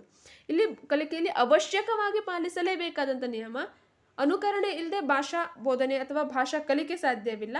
ಅದನ್ನು ನಾವು ಅಭ್ಯಾಸ ಮಾಡದೆ ಅದು ನಮ್ಮಲ್ಲಿ ದೃಢವಾಗಿ ನೆಲೆ ನಿಲ್ಲಲಿಕ್ಕೆ ಸಾಧ್ಯ ಇಲ್ಲ. ಹಾಗಾಗಿ ಆಪ್ಷನ್ 2 ಇಲ್ಲಿ ಸರಿಯಾಗುತ್ತೆ. ಆಪ್ಷನ್ 1 ಮತ್ತು 4 ಅಲ್ಲ ಅನ್ನೋದು ಮೊದಲೇ ಡಿಲೀಟ್ ಮಾಡಿದ್ಮೇಲೆ ಕನ್ಫ್ಯೂಷನ್ ಇರೋ 2ರಲ್ಲಿ 2 ಅಥವಾ 3 2ನೇಯದು ಅಥವಾ 3ನೇಯದು ಹೇಳುವಂಥ ಕನ್ಫ್ಯೂಷನಲ್ಲಿ ಈಸಿಯಾಗಿ ತಾಳ್ಮೆಯಿಂದ ಅದನ್ನ ಅನಾಲಿಸಿಸ್ ಮಾಡೋದ್ರಿಂದ ಉತ್ತರ ನಮಗೆ ಕಂಡು ಹಿಡ್ಕೊಳ್ಬೋದು. ಇಲ್ಲಿ ಆಪ್ಷನ್ 2 ಸರಿಯಾಗಿದೆ. ಸಾಕ್ರೆಟಿಸ್ ಪದ್ಧತಿ ಎಂದು ಹೆಸರಾಗಿರುವಂತಹ ಪದ್ಧತಿ: ಅನ್ವೇಷಣಾ ಪದ್ಧತಿ, ಪ್ರಶ್ನೋತ್ತರ ಪದ್ಧತಿ, ನಿಗಮನ ಪದ್ಧತಿ, ಸ್ವಯಂಬೋಧಿನಿ ಪದ್ಧತಿ. ಸಾಕ್ರೆಟಿಸ್ ಪದ್ಧತಿ ಎಂದು ಪ್ರಸಿದ್ಧವಾಗಿರುವಂತಹ ಪದ್ಧತಿ ಪ್ರಶ್ನೋತ್ತರ ಪದ್ಧತಿ. ಆಪ್ಷನ್ 2 ಸರಿಯಾಗಿದೆ. ಇದೆಲ್ಲ ಎಲ್ಲಿಂದ ಸಿಗ್ತಾ ಇದೆ ಅಂತ ಹೇಳಿದ್ರೆ ಹೇಳ್ತಾ ನೋಡ್ತಾ ಹೋದೆ, ಬೋಧನಾಶಾಸ್ತ್ರ ಪುಸ್ತಕದಲ್ಲಿ ಈ ಎಲ್ಲ ವಿಷಯಗಳು ಇದೆ. ಅದನ್ನು ಬಿಟ್ಟು ಬೋಧನಾಶಾಸ್ತ್ರದ ವಿಡಿಯೋಗಳನ್ನು ಹೆಚ್ಚೆಚ್ಚು ನೋಡೋದ್ರಿಂದ ಈ ಕುರಿತಾದಂತಹ ಮಾಹಿತಿಯನ್ನು ನಾವು ಪಡ್ಕೊಳ್ಬೋದು. ನಿಗಮನ ಪದ್ಧತಿಯನ್ನು ಅರಿಸ್ಟಾಟಲ್ ಅವರು ಕಂಡುಹಿಡಿದಿದ್ದಾರೆ. ಅದನ್ನು ಅರಿಸ್ಟಾಟಲ್ ಅವರ ಪದ್ಧತಿ ಅಂದರೆ ಅನ್ವೇಷಣಾ ಪದ್ಧತಿ ಇತ್ತೀಚಿನ ಪದ್ಧತಿಗಳಾಗಿದೆ. ಹಾಗಾಗಿ ಸಾಕ್ರೆಟಿಸ್ ಪದ್ಧತಿ ಎಂದು ಪ್ರಶ್ನೋತ್ತರ ಪದ್ಧತಿಯನ್ನು ಕರೀತಾರೆ. ಹಾಗೆ 18ನೇದು, ಇವುಗಳಲ್ಲಿ ಭಾಷಾ ಆಟಗಳಿಗೆ ಹೊರತಾಗಿದ್ದು. ಆಪ್ಷನ್ 1 ಚರ್ಚಾ ಸ್ಪರ್ಧೆ, 2 ಪದಬಂಧ, 3 ಅಂತ್ಯಾಕ್ಷರಿ, 4 ಒಗಟು ಬಿಡಿಸುವುದು. ಈ ಕ್ವಶನನ್ನು ಪ್ರಿವಿಯಸ್ ಇಯರ್ ಕ್ವಶನಲ್ಲಿ ಡಿಲೀಟ್ ಮಾಡಿದ್ರು. ಈ ಕ್ವಶನ್ಗೆ ಯಾವುದೇ ಅಂಕಗಳನ್ನು ನೀಡಲಿಲ್ಲ. ಸೊ 150ರ ಬದಲಾಗಿ 149ಕ್ಕೆ 2021ರ TET ಕಂಡಕ್ಟ್ ಆಗಿತ್ತು. ಈ ಎಲ್ಲ ಆಪ್ಷನ್ಗಳು ಭಾಷಾ ಆಟಗಳಿಗೆ ಸಂಬಂಧಿಸಿದ್ದು. ಇದರಲ್ಲಿ ನಾವು ನೋಡ್ತಾ ಹೋದರೆ ಚರ್ಚಾ ಸ್ಪರ್ಧೆ ಹೇಳುವಂಥದ್ದು ಏನಾದರೂ ಒಂದು ವಿಷಯವನ್ನು ಹೇಳಿ ಅಥವಾ ಉಳಿದಂಥ ಕರಿಕ್ಯುಲರ್ ಆ್ಯಕ್ಟಿವಿಟೀಸ್ಗಳಿಗೂ ಬರ್ತಾ ಹೋಗ್ತದೆ. ಆಟ ಅಂತ ನೋಡ್ತಾ ಹೋದರೆ ಪದಬಂಧ, ಅಂತ್ಯಾಕ್ಷರಿ, ಒಗಟು ಬಿಡಿಸುವುದು ಅಥವಾ ಚರ್ಚಾ ಸ್ಪರ್ಧೆ ಎಲ್ಲದೂ ಭಾಷಾ ಆಟಗಳಿಗೆ ಸೇರುವಂಥದ್ದಾಗಿದೆ. 19ನೇ ಪ್ರಶ್ನೆಯನ್ನು ನೋಡ್ತಾ ಹೋಗೋಣ. ಪ್ರಾಥಮಿಕ ಹಂತದಲ್ಲಿ ಓದು ಬರಹ ಕಲಿಸಲು ಅಳವಡಿಸಬೇಕಾದಂತಹ ಕ್ರಮ. ಕ್ವಶನನ್ನು ಕ್ಲಿಯರ್ ಆಗಿ ಓದ್ಕೊಳ್ಬೇಕು. ಪ್ರಾಥಮಿಕ ಹಂತದಲ್ಲಿ ಓದು ಮತ್ತು ಬರಹ ಕಲಿಸಲು ಅಳವಡಿಸಬೇಕಾದ ಕ್ರಮ: ಅನುಕರಣೆ ಮತ್ತು ಅಭ್ಯಾಸ, ದೋಷವನ್ನು ಗುರುತಿಸುವುದು, ಕಾಗುಣಿತವನ್ನು ಪರಿಗಣಿಸದೆ ಅಭ್ಯಾಸ ಮಾಡುವುದು, ಯಾಂತ್ರಿಕವಾಗಿ ಕಲಿಸುವಂಥದ್ದು. ಇಲ್ಲಿ 4 ಆಪ್ಷನ್ನಲ್ಲಿ ಮೊದಲೇ ಹೇಳಿದಾಗೆ ಯಾಂತ್ರಿಕವಾಗಿ ಕಲಿಸುವಂಥದ್ದು ಹೇಳುವಂಥದ್ದನ್ನು ಡಿಲೀಟ್ ಮಾಡಬಹುದು. ಕಲಿಸಬೇಕಾದಾಗ ಕಾಗುಣಿತವನ್ನು ಪರಿಗಣಿಸದೆ ಅಭ್ಯಾಸ ಮಾಡಿಸುವುದರಿಂದ ತಪ್ಪಾಗಿ ಕಲಿಯುವಂತಹ ಅವಕಾಶಗಳು ಹೆಚ್ಚಾಗಿರ್ತದೆ. ಹಾಗಾಗಿ ಆಪ್ಷನ್ 3 ಡಿಲೀಟ್ ಮಾಡಬಹುದು. ದೋಷವನ್ನು ಗುರುತಿಸುವುದು, ದೋಷವನ್ನು ಗುರುತಿಸಿ ಅದನ್ನು ಸರಿ ಮಾಡಬಹುದು. ಆಪ್ಷನ್ 2 ಸರಿ ಆಗ್ಬೋದು. ಹಾಗೆ ಅನುಕರಣೆ ಮತ್ತು ಅಭ್ಯಾಸ. ಆಪ್ಷನ್ 2ಕ್ಕಿಂತ ಆಪ್ಷನ್ 1 ಅನುಕರಣೆ ಮತ್ತು ಅಭ್ಯಾಸಗಳ ಮೂಲಕವಾಗಿ ಕಲಿಸೋದ್ರಿಂದ ಈಸಿಯಾಗಿ ಬಹಳ ಬೇಗವಾಗಿ ಮಕ್ಕಳು ಕಲಿತಾರೆ. ಹಾಗಾಗಿ ಆಪ್ಷನ್ 1 ಸರಿಯಾಗಿದೆ. ಆಪ್ಷನ್ 2 ಹಾಗಿದ್ರೆ ತಪ್ಪು ಉತ್ತರನೋ ಅಲ್ಲ, ದೋಷವನ್ನು ಗುರುತಿಸು ಸಹ ಅದನ್ನು ಕಲಿಸ್ತಾರೆ. ದೋಷವನ್ನು ಮಾಡಿದಾಗ ಅದನ್ನು ಗುರುತಿಸಿ ಅದನ್ನು ಸರಿಪಡಿಸಿ ಕಲಿಸುವುದು ಸಹ ಇದೆ. ಆದರೆ ಮೇಲೆ ಕೇಳಿರುವಂತಹ ಕ್ವಶನ್ಗೆ ರಿಲೇಟೆಡ್ ಆದಂತಹ ಉತ್ತರ ಆಪ್ಷನ್ 1. ಪ್ರಾಥಮಿಕ ಹಂತದಲ್ಲಿ ಓದು ಕಲಿಸಲು ಅಳವಡಿಸಬೇಕಾದಂತಹ ಕ್ರಮ ಅನುಕರಣೆ. ಅವರಿಗೆ ಅನುಕರಣೆಯನ್ನು ಮಾಡಲಿಕ್ಕೆ ಕೊಡೋದು, ಅನುಕರಣೆ ಮಾಡಿದ್ದನ್ನು ಪದೇ ಪದೇ ಪುನರಾವರ್ತನೆ ಮಾಡಿ ಅಭ್ಯಾಸ ಮಾಡಿಸೋದರಿಂದ ಓದು ಬರಹವನ್ನು ಕಲಿಸಬಹುದಾಗಿದೆ. ಹಾಗೆ 20ನೇ ಪ್ರಶ್ನೆ, ಅಕ್ಷರ ಮತ್ತು ಪದ ಜೋಡಣೆ ಕಲಿಸುವ ಪ್ರಮುಖ ಸಾಧನ: ಉಕ್ತಲೇಖನ, ಚಿತ್ರ ಬರೆಯುವ ಅಭ್ಯಾಸ, ಪದಕೋಶಗಳ ಅಭ್ಯಾಸ, ಕಾಫಿ ಪುಸ್ತಕ. ಅಕ್ಷರಗಳ ಮತ್ತು ಪದಗಳ ಜೋಡಣೆ. ಉಕ್ತಲೇಖನ ಅಂತ ಯಾವುದಕ್ಕೆ ಹೇಳ್ತಾರೆ ಅಂದರೆ ಒಬ್ಬರು ಹೇಳ್ತಾ ಇರೋದು ಅದನ್ನು ಅವರು ಬರಿತಾ ಇರೋದು. ಚಿತ್ರ ಬರೆಯೋದು ಚಿತ್ರವನ್ನು ಬಿಡಿಸುವಂಥದ್ದು. ಪದಕೋಶಗಳ ಅಭ್ಯಾಸ ಅಂದರೆ ಡಿಕ್ಷನರಿಯನ್ನು ಓದಿಸುವಂಥದ್ದು. ಕಾಫಿ ಪುಸ್ತಕ ಅಂದರೆ ಕಾಪಿ ರೈಟಿಂಗ್, ಜೋಡುಗೆರೆಯಲ್ಲಿ ಬರೆಸುವಂಥದ್ದು. ಅಲ್ಲಿ ಕೇಳಿರುವಂಥ ಕ್ವಶನ್ ಏನು? ಅಕ್ಷರ ಮತ್ತು ಪದ ಜೋಡಣೆ. ಚಿತ್ರ ಬರೆಯೋದು ಅಕ್ಷರ ಮತ್ತು ಪದಗಳನ್ನು ಬರುವುದಿಲ್ಲ. ಪದಕೋಶಗಳ ಅಭ್ಯಾಸ, ಡಿಕ್ಷನರಿಯನ್ನು ಅವರು ಓದೋದ್ರಿಂದ ಅಕ್ಷರ ಮತ್ತು ಪದ ಜೋಡಣೆ ಸಾಧ್ಯ ಇಲ್ಲ. ಹಾಗಾದರೆ ಆಪ್ಷನ್ 1 ಮತ್ತು ಆಪ್ಷನ್ 4 ಎರಡೂ ಇದರಲ್ಲಿ ಸರಿಯಾದಂತಹ ಉತ್ತರ ಆಗಿದೆ. ಇದರಲ್ಲಿ ಪ್ರಿವಿಯಸ್ ಇಯರಲ್ಲಿ ಆಪ್ಷನ್ 1 ಹಾಕಿದವರಿಗೂ ಮಾರ್ಕ್ಸನ್ನು ನೀಡಿದ್ದಾರೆ, ಆಪ್ಷನ್ 4 ಅಂತ ಉತ್ತರ ಹಾಕಿದವರಿಗೂ ಮಾರ್ಕ್ಸನ್ನು ನೀಡಿದ್ದಾರೆ. ಇದು ಎರಡರಲ್ಲೂ ಅಕ್ಷರ ಮತ್ತು ಪದದ ಜೋಡಣೆ ಸುಧಾರಿಸುವಂಥ ವಿಷಯ ಆಗಿದೆ. 21ನೇ ಪ್ರಶ್ನೆ, ಸೂಕ್ಷ್ಮ ವಾಚನ ಎಂದರೆ ಪಠ್ಯದ ಮುಖ್ಯಾಂಶಗಳನ್ನು ಓದುವುದು, ವೇಗವಾಗಿ ಓದುವುದು, ವಿಮರ್ಶಾತ್ಮಕ ದೃಷ್ಟಿಯಿಂದ ಓದುವುದು, ನಿರ್ದಿಷ್ಟ ಮಾಹಿತಿ ಅಥವಾ ಅಂಶವನ್ನು ಅನ್ವೇಷಿಸಲು ಓದುವುದು. ಸೂಕ್ಷ್ಮ ವಾಚನ ಈಸಿಯಾಗಿ ನಮ್ಮ ಕನ್ನಡದಕ್ಕಿಂತ ಇಂಗ್ಲೀಷಲ್ಲಿ ಸ್ಕ್ಯಾನಿಂಗ್ ಅಂತ ಅಂದರೆ ಅರ್ಥ ಆಗ್ಬೋದು. ಸ್ಕ್ಯಾನಿಂಗ್, ಆ ಸೂಕ್ಷ್ಮ ವಾಚನ ಅಂದರೆ ಏನು? ಪಠ್ಯದ ಮುಖ್ಯಾಂಶಗಳನ್ನು ಓದುವುದು, ವೇಗವಾಗಿ ಓದುವುದಾ, ವಿಮರ್ಶಾತ್ಮಕ ದೃಷ್ಟಿಯಿಂದ ಓದುವುದಾ, ನಿರ್ದಿಷ್ಟ ಮಾಹಿತಿ ಅಂಶವನ್ನು ಅನ್ವೇಷಿಸಲು ಓದುವುದಾ? ವೇಗವಾಗಿ ಓದುವುದು ಸ್ಕಿಮ್ಮಿಂಗ್ ಆಯಿತು. ಆಪ್ಷನ್ 2 ಇಲ್ಲಿ ನಾವು ಡಿಲೀಟ್ ಮಾಡ್ಬೋದು. ಹಾಗೆ ಪಠ್ಯದ ಮುಖ್ಯಾಂಶಗಳನ್ನು ಓದುವುದು, ಮೇಲೆ ಹೆಡ್ಡಿಂಗ್ ಅಷ್ಟೇ ಬಂತು, ಒಂದು ಪೇಪರ್ನ ಹೆಡ್ಡಿಂಗನ್ನು ಓದುವುದು, ಇದು ಸ್ಕಿಮ್ಮಿಂಗಿಗೆ ಬಂತು.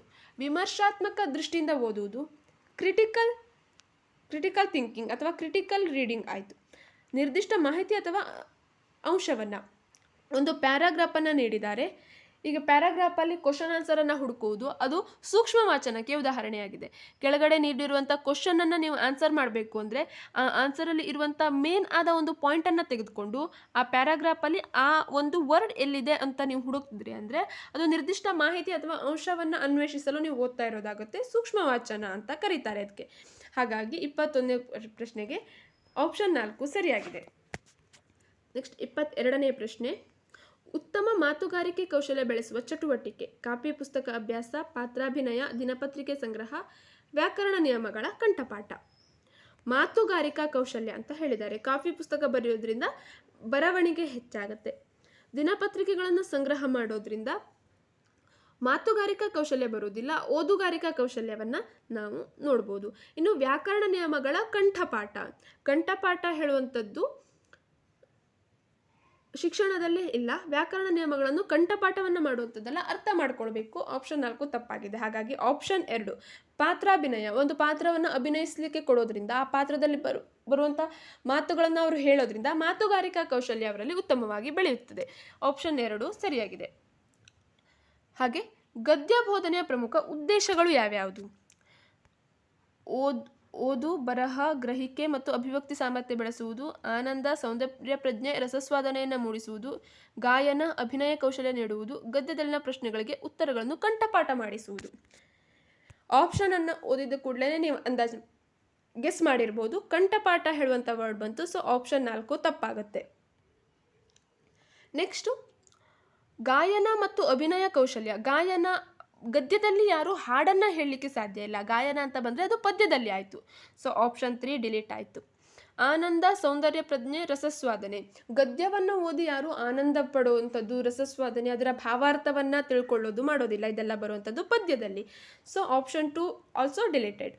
ಸೊ ಆಪ್ಷನ್ 1 ಓದು, ಬರಹ, ಗ್ರಹಿಕೆ ಮತ್ತು ಅಭಿವ್ಯಕ್ತಿ ಸಾಮರ್ಥ್ಯವನ್ನು ಬೆಳೆಸಿಕೊಳ್ಳುವಂಥದ್ದು ಗದ್ಯ ಬೋಧನೆಯ ಪ್ರಮುಖ ಉದ್ದೇಶವಾಗಿದೆ.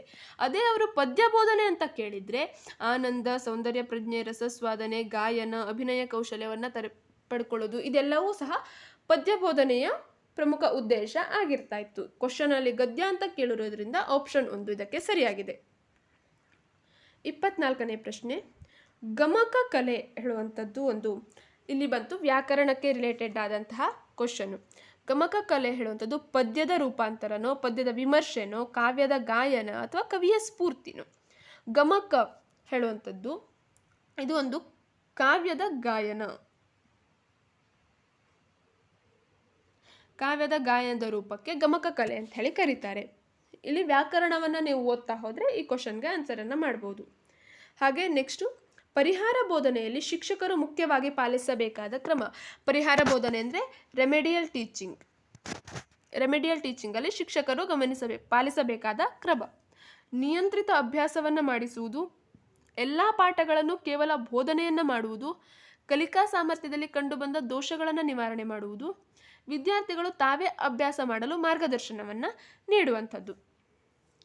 ಪರಿಹಾರ ಬೋಧನೆ ಅಂದರೆ ಯಾವಾಗ ಪರಿಹಾರ ಬೋಧನೆಯನ್ನು ಮಾಡ್ತಾರೆ ಅಂದರೆ ಒಂದು ದೋಷ ಕಂಡು ಬಂದಾಗ ನೈದಾನಿಕ ಪರೀಕ್ಷೆಯನ್ನು ಮಾಡಿ ಅವರಲ್ಲಿ ಏನು ದೋಷ ಇದೆ ಮಕ್ಕಳಲ್ಲಿ ಏನು ದೋಷ ಇದೆ ಹೇಳೋದನ್ನು ಫಸ್ಟು ಕಂಡು ಹಿಡ್ಕೊಂಡು ನಂತರ ಅದನ್ನು ಪರಿಹಾರ ಮಾಡಲಿಕ್ಕೆ ಪರಿಹಾರ ಬೋಧನೆಯನ್ನು ಮಾಡ್ತಾರೆ. ಇಲ್ಲಿ ವಿದ್ಯಾರ್ಥಿಗಳು ತಾವೇ ಅಭ್ಯಾಸ ಮಾಡಲು ಮಾರ್ಗದರ್ಶನ ನೀಡಿದ್ರೆ ಅಲ್ಲಿ ಪರಿಹಾರ ಬೋಧನೆ ಅಂತ ಆಗೋದಿಲ್ಲ. ಎಲ್ಲ ಪಾಠಗಳನ್ನು ಕೇವಲ ಬೋಧನೆಯನ್ನು ಮಾಡೋದು, ಆಲ್ರೆಡಿ ಬೋಧನೆಯನ್ನು ಮಾಡಿ ಅವರು ಯಾವುದರಲ್ಲಿ ವೀಕ್ ಇದ್ದಾರೆ ಅಥವಾ ಯಾವ ದೋಷವನ್ನು ಹೊಂದಿದ್ದಾರೆ ಅಂತ ನೋಡಿ ನಿವಾರಣೆಯನ್ನು ಮಾಡಲಿಕ್ಕೆ ಪರಿಹಾರ ಬೋಧನೆ ಮಾಡೋದ್ರಿಂದ, ಕೇವಲ ಪಾಠವನ್ನು ಬೋಧನೆ ಮಾಡೋದ್ರಿಂದ ಇದು ಸಾಧ್ಯ ಇಲ್ಲ. ಹಾಗೆ ನಿಯಂತ್ರಿತವಾಗಿ ಅಭ್ಯಾಸ ಮಾಡೋದನ್ನು ಶಿಕ್ಷಕರು ಪಾಲಿಸಬೇಕಾ ಅಥವಾ ಕಲಿಕಾ ಸಾಮರ್ಥ್ಯದಲ್ಲಿ ವಿದ್ಯಾರ್ಥಿಗಳಲ್ಲಿ ಕಂಡುಬಂದ ದೋಷವನ್ನು ನಿವಾರಣೆ ಮಾಡಬೇಕಾ? ಪರಿಹಾರ ಬೋಧನೆ ಅಂತ ಹೇಳಿದ್ರೆ ದೋಷವನ್ನು ನಿವಾರಣೆ ಮಾಡುವಂಥದ್ದು. ಹಾಗಾಗಿ ಆಪ್ಷನ್ 3 ಇಲ್ಲಿ ಸರಿಯಾದಂತಹ ಉತ್ತರ ಆಗಿದೆ. ಕಲಿಕಾ ಸಾಮರ್ಥ್ಯದಲ್ಲಿ ಯಾವ ದೋಷ ಇದೆಯೋ, ಯಾವ ಮಗುವಿಗೆ ಯಾವ ದೋಷ ಇದೆಯೋ ಅದನ್ನು ಕಂಡುಹಿಡಿದು ಅದನ್ನು ಪರಿಹರಿಸುವಂಥದ್ದು. 26ನೇ ಪ್ರಶ್ನೆ, ನೀಲನಕಾಶೆಯಿಂದಾಗುವ ಪ್ರಯೋಜನಗಳಲ್ಲಿ ಇದು ಸೇರಿಲ್ಲ. ಕ್ವಶನನ್ನು ಸರಿಯಾಗಿ ಪೂರ್ತಿ ಎಂಡ್ವರೆಗೂ ಕ್ವಶನನ್ನು ಓದ್ಕೊಳ್ಬೇಕು.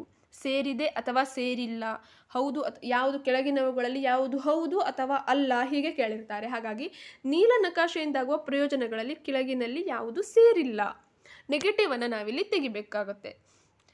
ಪ್ರಶ್ನೆ ಪತ್ರಿಕೆ ರಚಿಸಲು ಮಾರ್ಗದರ್ಶನವನ್ನು ನೀಡುತ್ತದೆ. ಪ್ರಶ್ನೆ ಪತ್ರಿಕೆ ರಚನೆಯಲ್ಲಿ ಗೊಂದಲವನ್ನು ಉಂಟು ಮಾಡುತ್ತದೆ. ಪ್ರಶ್ನೆಗಳ ಪುನರಾವರ್ತನೆಯನ್ನು ತಡೆಯುತ್ತದೆ. ವಿವಿಧ ಉದ್ದೇಶಗಳಿಗೆ ಅನುಗುಣವಾಗಿ ವಿವಿಧ ರೀತಿಯ ಪ್ರಶ್ನೆಗಳನ್ನು ರಚಿಸಲು ನೆರವಾಗುತ್ತದೆ. ಆಪ್ಷನನ್ನು ನೋಡಿ, ಯಾವುದು ನೆಗೆಟಿವ್ ಆಗಿದೆಯೋ ಅದೇ ಇದಕ್ಕೆ ಸರಿಯಾದಂತಹ ಉತ್ತರ ಆಗಿರುತ್ತೆ. ಇಲ್ಲಿ ನೋಡ್ತಾ ಹೋದರೆ ಪ್ರಶ್ನೆ ಪತ್ರಿಕೆಯನ್ನು ರಚಿಸಲು ಮಾರ್ಗದರ್ಶನವನ್ನು ನೀಲನಕಾಶೆ ನೀಡುತ್ತೆ ನಮಗೆ. ಸೊ ಆಪ್ಷನ್ 1 ಸರಿಯಾಗಿದೆ. ಪ್ರಶ್ನೆಗಳ ರಚನೆಯಲ್ಲಿ ಗೊಂದಲವನ್ನು ಉಂಟು ಮಾಡುತ್ತೆ. ನೀಲನಕ್ಷೆಯನ್ನು ಇಟ್ಟುಕೊಂಡು ಪ್ರಶ್ನೆ ಪತ್ರಿಕೆಯನ್ನು ತೆಗೆದರೆ ಪ್ರಶ್ನೆ ಪತ್ರಿಕೆ ರಚನೆಯಲ್ಲಿ ಯಾವುದೇ ಗೊಂದಲಗಳು ಉಂಟಾಗುವುದಿಲ್ಲ. ಹಾಗಾಗಿ ಇದಕ್ಕೆ ಸರಿಯಾದಂಥ ಉತ್ತರ ಆಗಿದೆ. ಆಪ್ಷನ್ 2 ಸರಿಯಾಗಿದೆ. ನೆಕ್ಸ್ಟ್ ಆಪ್ಷನನ್ನು ನೋಡಿ, ಪ್ರಶ್ನೆಗಳ ಪುನರಾವರ್ತನೆಯನ್ನು ತಡೆಯುತ್ತದೆ. ನೀಲನಕ್ಷೆಯನ್ನು ಇಟ್ಕೊಂಡ್ರೆ ಯಾವ್ಯಾವ ಕಂಟೆಂಟ್ಗೆ ಯಾವ್ಯಾವ ಒಂದು ಲೆಸನ್ಗೆ ಎಷ್ಟೆಷ್ಟು ಮಾರ್ಕ್ಸನ್ನು ನೀಡಬೇಕು, ಯಾವ ಪಾಠದಿಂದ ಎಷ್ಟು ಕ್ವಶನನ್ನು ತೆಗಿಬೇಕು ಹೇಳೋದು ಅರ್ಥ ಆಗೋದ್ರಿಂದ ಪುನರಾವರ್ತನೆ ಆಗೋದನ್ನು ಇದು ತಪ್ಪಿಸುತ್ತೆ. ಸರಿಯಾಗಿದೆ. ವಿವಿಧ ಉದ್ದೇಶಗಳಿಗೆ ಅನುಗುಣವಾಗಿ ವಿವಿಧ ರೀತಿಯ ಅಂದರೆ ಕ್ಲಿಷ್ಟತೆಯ ಮಟ್ಟಕ್ಕಾಗಿರ್ಬೋದು, ಜ್ಞಾನ, ತಿಳುವಳಿಕೆ, ಅನ್ವಯ, ಕೌಶಲ್ಯ, ಈ ಉದ್ದೇಶಗಳಿಗೆ ಅನುಗುಣವಾಗಿ ಪ್ರಶ್ನೆಗಳನ್ನು ರಚಿಸಲು ನೀಲನಕಾಶೆ ಹೆಲ್ಪ್ ಮಾಡುತ್ತೆ. ಸೊ ಆಪ್ಷನ್ 2 ಇಲ್ಲಿ ಸರಿಯಾಗಿದೆ. 27ನೇ ಕ್ವಶನ್, 6ನೇ ತರಗತಿಯಲ್ಲಿ 10 ಜನ ವಿದ್ಯಾರ್ಥಿಗಳು ಕನ್ನಡವನ್ನು ಸರಾಗವಾಗಿ ಓದಲು ಶಕ್ತರಲ್ಲ. ಈ ಸಮಸ್ಯೆಯನ್ನು ಪರಿಹರಿಸಲು ಶಿಕ್ಷಕರು ಕೈಗೊಳ್ಳಬಹುದಾದ ತತ್ಕ್ಷಣದ ಪರಿಹಾರ ಕಾರ್ಯ. ಹೆಚ್ಚು ಪ್ರಮಾಣದ ಮನೆಗೆಲಸ ಅಭ್ಯಾಸ ಮಾಡಿಸುವುದರಿಂದ ಅವರ ಕನ್ನಡವನ್ನು ಸರಾಗವಾಗಿ ಓದಿಸಲು ಶಕ್ತರನ್ನಾಗಿ ಮಾಡಬಹುದಾ? ಸರಾಗವಾಗಿ ಓದುವ ಸಾಮರ್ಥ್ಯದ ಪ್ರಾಮುಖ್ಯತೆಯನ್ನು ತಿಳಿಸಬಹುದು. ಕ್ರಿಯಾ ಸಂಶೋಧನೆಯಿಂದನ, ಹಿಂದಿನ ತರಗತಿಯಲ್ಲಿಯೇ ಉಳಿಸುವುದರಿಂದನೂ. ಹೆಚ್ಚು ಪ್ರಮಾಣದ ಮನೆಗೆಲಸವನ್ನು ನೀಡೋದ್ರಿಂದ ಅವರು ಕನ್ನಡವನ್ನು ಸರಿಯಾಗಿ ಓದಲಿಕ್ಕೆ ಶಕ್ತರಾಗೋದಿಲ್ಲ, ಬರೀಲಿಕ್ಕೆ ಶಕ್ತರಾಗಬಹುದು. ಹಾಗಾಗಿ ಆಪ್ಷನ್ 1 ಸರಿಯಲ್ಲ. ಸರಾಗವಾಗಿ ಓದುವ ಸಾಮರ್ಥ್ಯದ ಪ್ರಾಮುಖ್ಯತೆಯನ್ನು ತಿಳಿಸೋದ್ರಿಂದ, ಪ್ರಾಮುಖ್ಯತೆಯನ್ನು ತಿಳಿಸ್ತಾ ಹೋಗೋದ್ರಿಂದ ಅವರು ಓದಲಿಕ್ಕೆ ಪ್ರಬಲರಾಗೋದಿಲ್ಲ, ಓದೋದನ್ನು ಪ್ರಾಕ್ಟೀಸ್ ಮಾಡೋದಿಲ್ಲ. ಹಾಗಾಗಿ ಆಪ್ಷನ್ 2 ಡಿಲೀಟ್. ಹಾಗೆ ಆಪ್ಷನ್ 4 ನೋಡಿ, ಹಿಂದಿನ ತರಗತಿಯಲ್ಲೇ ಉಳಿಸುವುದು. ಯಾವುದೇ ಮಗುವನ್ನು ಹಿಂದಿನ ತರಗತಿಯಲ್ಲೇ ಉಳಿಸಿಕೊಳ್ಳೋದು ಅದು ಫೇಲ್ ಹೇಳುವಂಥ ವಿಷಯವೇ ಈಗ ಇಲ್ಲ. ಹಾಗಾಗಿ ಅವರನ್ನು ಅದೇ ತರಗತಿಯಲ್ಲಿಟ್ಟು, ಅವರು ಯಾವ ತರಗತಿಯಲ್ಲಿದ್ದಾರೋ ಅದೇ ತರಗತಿಯಲ್ಲಿಟ್ಟು ಅವರಿಗೆ ಹೇಗಾಗಿ ಯಾವ ರೀತಿಯಾಗಿ ಕನ್ನಡವನ್ನು ಹೆಚ್ಚಾಗಿ ಓದಲಿಕ್ಕೆ ಶಕ್ತರನ್ನಾಗಿ ಮಾಡಬಹುದು ಹೇಳುವಂಥ ನೋಡಲಿಕ್ಕೆ ಒಂದು ಕ್ರಿಯಾ ಸಂಶೋಧನೆಯನ್ನು ಅವರು ಕೈಗೊಳ್ಬೋದು. ಹಾಗಾಗಿ ಆಪ್ಷನ್ 3 ಇಲ್ಲಿ ಸರಿಯಾದಂಥ ಉತ್ತರ ಆಗಿದೆ. 28ನೇ ಕ್ವಶನ್, ಇಲ್ಲಿ ಮತ್ತೆ ಗ್ರಾಮರ್ ಬಂತು. ಹೆಮ್ಮರ ಪದವು ಈ ಸಮಾಸಕ್ಕೆ ಉದಾಹರಣೆ. ಹೆಮ್ಮರ, ಇದನ್ನು ನಾವು ಬಿಡಿಸಿ ಬರ್ತಾ ಹೋಗೋಣ. ಹೆಮ್ಮರ ಅಂದರೆ ಹಿರಿದಾದ ಮರ ಪ್ಲಸ್ ಹೆಮ್ಮರ. ಹಿರಿದಾದ ಮರ ಹೆಮ್ಮರ ಅಂತ ಕರೀತಾರೆ. ಮರ ಹೇಗಿದೆ ಅಂತ ಇಲ್ಲಿ ವರ್ಣನೆಯನ್ನು ಮಾಡ್ತಾ ಇದೆ. ಮರ ಹೇಗಿದೆ? ಮರ ಹಿರಿದಾಗಿದೆ, ದೊಡ್ಡದಾಗಿದೆ. ಹಾಗಾಗಿ ಇದು ಕರ್ಮಧಾರೆಯ ಸಮಾಸ. ಸಮಾಸಗಳ ಬಗ್ಗೆ ನೀವು ಸರಿಯಾದಂಥ ತಿಳುವಳಿಕೆ, ತತ್ಪುರುಷ ಸಮಾಸ ಅಂದರೆ ಏನು, ಬಹುರ್ವಿಹಿ ಅಂದರೆ ಏನು, ದ್ವಂದ್ವ ಅಂದರೆ ಏನು, ಗಮಕ ಸಮಾಸ ಅಂದರೆ ಏನು, ಕ್ರಿಯಾ ಸಮಾಸ ಅಂತ ಅಂದರೆ ಏನು, ಹೀಗೆ ಅಂಶಿ ಸಮಾಸ ಅಂದರೆ ಏನು, ಸಮಾಸದ ಬಗ್ಗೆ ಆ ಸಮಾಸ ಅಂದರೆ ಏನು, ಅದನ್ನು ಹೇಗೆ ಬಿಡಿಸಿ ಬರಿಬೇಕು, ಎರಡನ್ನ ತಿಳ್ಕೊಳ್ಳೋದ್ರಿಂದ ಈ ರೀತಿಯಾದಂಥ ಕ್ವಶನ್ಗೆ ಆನ್ಸರ್ ಮಾಡ್ಬೋದು. ಕರ್ಮಧಾರೆಯ ಸಮಾಸದಲ್ಲಿ ಹಿರಿದಾದ ಮರ ಒಂದು ವಸ್ತುವನ್ನು ವರ್ಣಿಸ್ತದೆ, ಅಥವಾ ಬಿಳಿದಾದ ಕೊಡೆ, ಬೀಳ್ಕೊಡೆ, ಹೀಗೆ ಬರ್ತಾ ಹೋಗುತ್ತೆ. 29ನೇ ಪ್ರಶ್ನೆ, ಮೃಗ ಈ ಪದದ ತದ್ಭವ ರೂಪ, ತತ್ಸಮ ತದ್ಭವ ಕೇಳಿದ್ದಾರೆ. ಖಗ, ಮೊಗ, ಮಗ, ಮಿಗ. ಮೃಗ ಪದದ ತದ್ಭವ ರೂಪ ಮಿಗ. ಆಪ್ಷನ್ 4 ಸರಿಯಾಗಿದೆ. ಹಾಗೆ 30ನೇ ಪ್ರಶ್ನೆ, ಹೊಟ್ಟು ಕುಟ್ಟು ಈ ನುಡಿಗಟ್ಟಿನ ಅರ್ಥ ಏನು ಅಂತ. ಉಪಯೋಗವಿಲ್ಲದ ಕೆಲಸವನ್ನು ಮಾಡು, ಹೊಗಳಿ ಉಬ್ಬಿಸು, ತಪ್ಪು ಕೆಲಸ ಮಾಡು, ತುಂಟಾಟ ಮಾಡು. ಹೊಟ್ಟು ಕುಟ್ಟು ಏನು? ಹೊಟ್ಟು ಅಂದರೆ ಈ ಭತ್ತದ ಹೊಟ್ಟುಗಳು ಬರ್ತಾವಲ್ಲ, ಆ ಥರ. ಅದನ್ನು ಕುಟ್ಟೋದ್ರಿಂದ ಅದರಿಂದ ಏನೂ ಒಂದು ಉಪಯೋಗ ಆಗೋದಿಲ್ಲ. ಹಾಗಾಗಿ ಹೊಟ್ಟು ಕುಟ್ಟು ಪದದ ಅರ್ಥ ಉಪಯೋಗವಿರದ ಕೆಲಸವನ್ನು ಮಾಡು ಅಂತ ಹೇಳಿ ಆಗುತ್ತೆ. ಟೋಟಲ್ ಆಗಿ ನಾವಿವತ್ತು 30 ಪ್ರಶ್ನೆಗಳನ್ನು, ಕನ್ನಡ ಬೋಧನಾಶಾಸ್ತ್ರದ 30 ಪ್ರಶ್ನೆಗಳು, ನಿಮಗೆ ಹೋಲ್ ಒಂದು TET 150 ಪ್ರಶ್ನೆಗಳನ್ನು ಬಿಡಿಸಲಿಕ್ಕೆ 150 ನಿಮಿಷಗಳು, ಒಂದೊಂದು ಕ್ವಶನ್ಗೆ 1 ನಿಮಿಷ ಟೈಮ್ ಇರುತ್ತೆ. ಆದರೆ ನೆಕ್ಸ್ಟ್ ಇಂಗ್ಲೀಷಲ್ಲಿ ಆಗಿರ್ಬೋದು, ಅಥವಾ ಸೈಕಾಲಜಿಯಲ್ಲಿ, ಅಥವಾ ನಿಮ್ಮ ಭಾಷೆಯ ವಿಷಯದಲ್ಲಿ ಹೆಚ್ಚಿನ ಸಮಯ ಯೋಚನೆ ಮಾಡಲಿಕ್ಕೆ ಹೆಚ್ಚಿನ ಸಮಯ ಬೇಕಾಗ್ಬೋದು. ಆದರೆ ಕನ್ನಡ ವನ್ನು ಸರಿಯಾಗಿ ಅರ್ಥ ಮಾಡ್ಕೊಳ್ಳೋದ್ರಿಂದ ಇಲ್ಲಿ ಹೆಚ್ಚಿನ ಸಮಯ ಬೇಕಾಗೋದಿಲ್ಲ. ಟೋಟಲ್ ಆಗಿ ಒಂದು 30 ಕ್ವಶನನ್ನು ಬಿಡಿಸಲಿಕ್ಕೆ 20ರಿಂದ 25 ನಿಮಿಷಗಳಲ್ಲಿ ಈ ಒಂದು ಕನ್ನಡ ಒಂದು 30 ಕ್ವಶನ್ಗಳನ್ನ ನಾವು ಉತ್ತರವನ್ನು ಹುಡುಕಿ ಮತ್ತು OMR ಅಲ್ಲಿ ಅದನ್ನು ಫಿಲ್ ಮಾಡಬೇಕಾಗತ್ತೆ. ಇದೇ ರೀತಿಯಾದಂಥ ಕ್ವಶನ್ಗಳು ಟೋಟಲ್ ಈ 30 ಕ್ವಶನ್ಗಳಲ್ಲಿ ಒಂದು ಕ್ವಶನ್ನ ಡಿಲೀಟ್ ಮಾಡಿದ್ರು. ಸೊ 29ರಲ್ಲಿ ನಂದು TETಯಲ್ಲಿ 29 ಅಂಕಗಳು ಇದಕ್ಕೆ ಸರಿಯಾಗಿ ಬಂದಿತ್ತು. ಆದ್ದರಿಂದ ಸರಿಯಾಗಿ ಅರ್ಥ ಮಾಡ್ಕೊಳ್ತಾ ಹೋಗೋದ್ರಿಂದ ಕ್ವಶನನ್ನು ಈಸಿಯಾಗಿ ಬಿಡಿಸ್ತಾ ಹೋಗಲಿಕ್ಕೆ ಸಾಧ್ಯ ಆಗ್ತದೆ. ನೆಕ್ಸ್ಟ್ ವಿಡಿಯೋದಲ್ಲಿ ಇದು 2021ನ ಪೇಪರ್ 2 ಕನ್ನಡ ಭಾಷೆ ಆಗಿದೆ. ಅದೇ 2021ನ ಪೇಪರ್ 2 ಇಂಗ್ಲೀಷ್ನ ಕ್ವಶನ್ ಪೇಪರನ್ನು ನಾವು ಅನಾಲಿಸಿಸ್ ಮಾಡೋಣ. ಯಾವ ರೀತಿಯಾಗಿ ಅದನ್ನ ಅನಾಲಿಸ್ ಮಾಡಬೇಕು, ಹಾಗೆ ಯಾವುದಕ್ಕೆ ಎಷ್ಟು ಟೈಮ್ ಕೊಟ್ಟರೆ ಅದನ್ನ ಹೇಗೆ ನಾವು ಮಾರ್ಕ್ಸನ್ನು ತೆಗಿಬಹುದು ಹೇಳೋದನ್ನು ಡಿಸ್ಕಷನ್ ಮಾಡ್ತಾ ಹೋಗೋಣ. Thank you for watching. ಈ ವಿಡಿಯೋವನ್ನು ಶೇರ್ ಮಾಡಿ, ಹೆಚ್ಚೆಚ್ಚು ಶೇರ್ ಮಾಡಿ, ಹಾಗೆ ವಿಡಿಯೋವನ್ನು ಲೈಕ್ ಮಾಡಿ ಮತ್ತು ನಮ್ಮ ಚಾನಲನ್ನು ನೀವಿನ್ನೂ ಸಬ್ಸ್ಕ್ರೈಬ್ ಆಗಿಲ್ಲ ಅಂದರೆ ದಯವಿಟ್ಟು ಚಾನಲನ್ನು ಸಬ್ಸ್ಕ್ರೈಬ್ ಆಗಿ.